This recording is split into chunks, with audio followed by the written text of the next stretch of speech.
देखिए, अपराध नियंत्रण के लिए बेगूसराय पुलिस लगातार व्हीकल चेकिंग का अभियान चलाती है और बहुत कारगर साबित हो रहा है।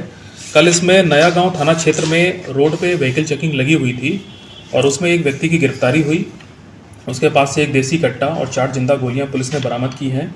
जब इससे पूछताछ की गई तो पता चला कि इसका लैंड डिस्प्यूट चल रहा है इसके सगे भाई के साथ और ये कहीं से हथियार ला करके अपने भाई को ही गोली मार के हत्या करने जा रहा था। लेकिन साथ समय रोड पे जो व्हीकल चेकिंग थी उसमें ये पकड़ा गया, हथियार बरामद हो गया, तो एक व्यक्ति की जान बच गई और ये अपराधी भी पकड़ा गया, इसको जेल भेजा जा रहा है। इसके पास से एक देसी कट्टा मिला है और 4 जिंदा कारतूस मिले हैं। इस व्यक्ति का नाम कारेलाल कुमार है और ये मथार नया गांव का रहने वाला है। अपने ही सगे भाई की हत्या करने के लिए हथियार लेके जा रहा था। तो एसटीपीओ सदर और एसएचओ नया गांव की जो टीम है उसने बड़ा अच्छा काम किया है व्हीकल चेकिंग में। मैं अपनी तरफ से सबको पुरस्कृत करूंगा। देखिए, 16 जनवरी को टाउन थाना क्षेत्र के एक स्वर्ण व्यवसायी हैं रवि रोशन उर्फ रेड्डू, उनकी एक व्यक्ति ने गोली मार के हत्या कर दी थी। उसमें एक सप्ताह के अंदर दोनों अपराधियों को गिरफ्तार करके हम लोग ने जेल भेज दिया था। और इस घटना का षड्यंत्र रचने को लेकर के एक और व्यक्ति जिनका नाम सुधांशु पाठक है, जो अपने आप को यूट्यूब के पत्रकार भी बताते हैं, उनकी गिरफ्तारी परसों हुई है, उनको जेल भेजा गया है। इस मामले में देखिए, ये चीज़ बताना है कि इसमें 2 महीने के अनुसंधान के बाद, सारे सबूतों को कलेक्ट करने के बाद ये जो गिरफ्तारी इसमें की गई है।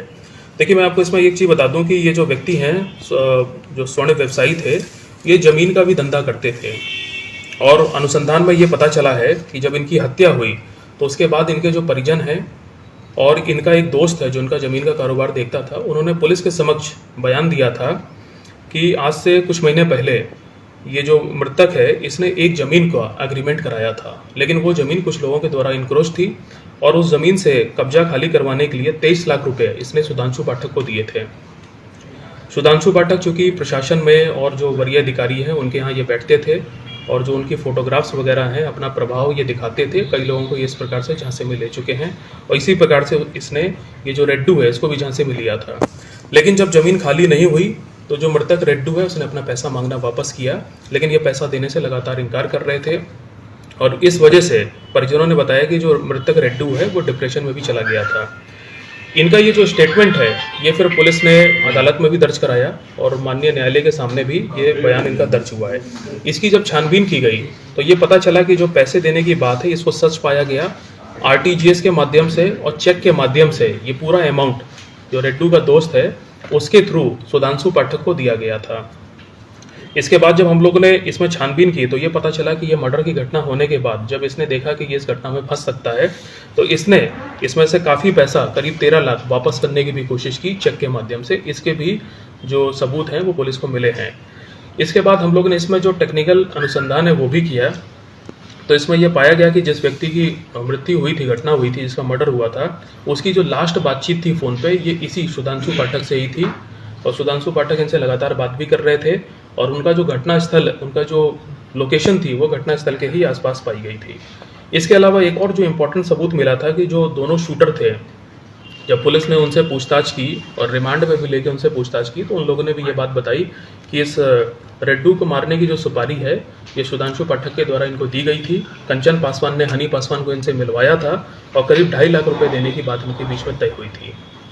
तो ये सारे सबूत जब पुलिस को मिले इन्वेस्टिगेशन में, उसके बाद एक मेमो ऑफ एविडेंस बनाया गया और इसके बाद माननीय न्यायालय के सामने रखा गया और उसके बाद माननीय न्यायालय ने इस पर नॉन अवेलेबल वारंट निर्गत किया और उसी के आलोक में परसों फिर इनको गिरफ्तार करके इनको फिर जुडिशियल रिमांड में भेजा गया है।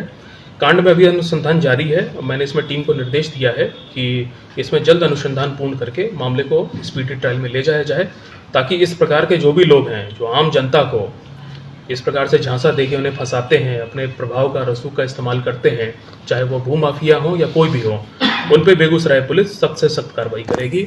और मैं आप लोग के थ्रू भी आम जनता से अपील करता हूं कि ऐसे किसी भी व्यक्ति के आप झांसे में ना आए जो आपसे ये दावा करता हो कि मैं फला अधिकारी के यहाँ बैठता हूँ तो मैं ये ज़मीन खाली करवा दूंगा या कब्जा दिलवा दूंगा। यदि ऐसा कोई भी व्यक्ति आपके पास आता है तो ये पूर्णतः गैर कानूनी है। यदि कोई इनको पैसा देता है या इनके झांसे में पड़ता है, आप ऐसे लोगों की सूचना पुलिस को दीजिए। हमारा पुलिस का कंट्रोल रूम नंबर उसको दीजिए।